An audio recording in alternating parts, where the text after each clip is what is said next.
La ciencia jamás se ha sentido cómoda con el clítoris. Según ella, escapa a toda lógica. Después de todo, la finalidad biológica del sexo no es más que la reproducción. L'amour, c'est seulement pour faire des enfants. Qu'en penses-tu, ma chérie? Cette théorie ne me satisfait pas vraiment. Pero el clítoris no siempre ha sido ignorado. Cuando los sabios pensaron que beneficiaba la fertilidad en las mujeres, le concedieron toda clase de virtudes. El padre de la medicina, Hipócrates, creía que las mujeres también tenían esperma y que para producirlo debían tener un orgasmo. Pour faire des enfants, il faudrait donc qu'elle éprouve du plaisir. Oui, c'est recommandé.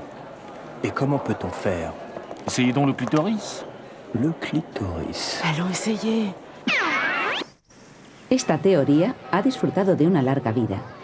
Así, en la Edad Media, a pesar del profundo recelo de la Iglesia por todo lo que concernía al placer, los médicos recetaban tratamientos sorprendentes. Enduire le doigt d'huile parfumée et frotter la vulve d'un mouvement circulaire. Si creemos a los autores de la época, Boccaccio y Chaucer, el apetito de las mujeres por el sexo era muy superior al de los hombres. De Roma a Londres, los hombres eran lógicos y las mujeres lúbricas.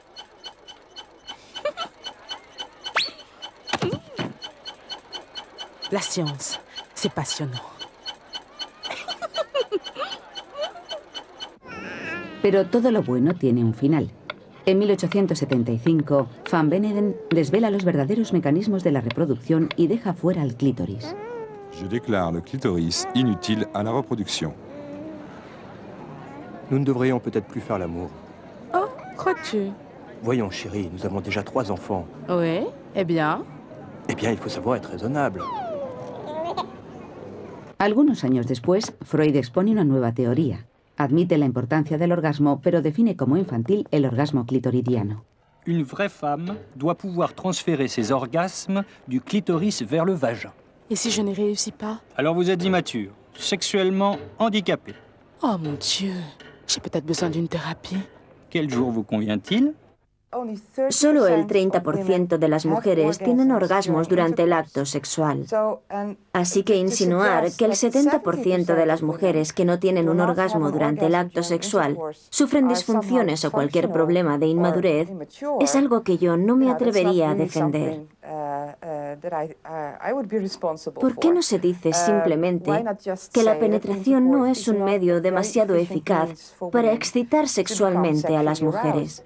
El denominado orgasmo vaginal surge del interior, pero sigue siendo una estimulación del mismo haz nervioso clitoridiano. No es por orgullo, pero la verdad es que siempre se acaba utilizando el mismo órgano. Parece que se trata de una experiencia prácticamente universal. El clítoris debe jugar un papel en el orgasmo, o si no, este no se da. Si la vagina participa, la acción tiene que estar de algún modo asociada a la estimulación del clítoris, o en caso contrario no se llega al orgasmo. Puede estar asociada a la penetración vaginal, pero no se puede esperar que únicamente con la penetración vaginal, sin ninguna estimulación del clítoris, se pueda llegar al orgasmo. Cuando vemos una película erótica, observamos a una pareja que está teniendo relaciones sexuales, pero no se presta en absoluto ninguna atención a actividades que puedan provocar el orgasmo en la mujer. La vagina tiene pocas terminaciones nerviosas, prácticamente ninguna. Es algo que tiene sentido. Si das a luz a través de la vagina, no sería oportuno en absoluto. Y si imaginamos que fuera sensible toda ella, sería sencillamente increíble. De modo que está pensada para permanecer inerte y no sentir demasiado. Cuando se profundiza lo suficiente y se presiona contra las paredes hacia arriba o hacia abajo, ya que los mismos haces nerviosos también se extienden hacia el ano, se puede empezar a sentir algo, pero no se va a sentir nada directamente en los tejidos de las paredes vaginales.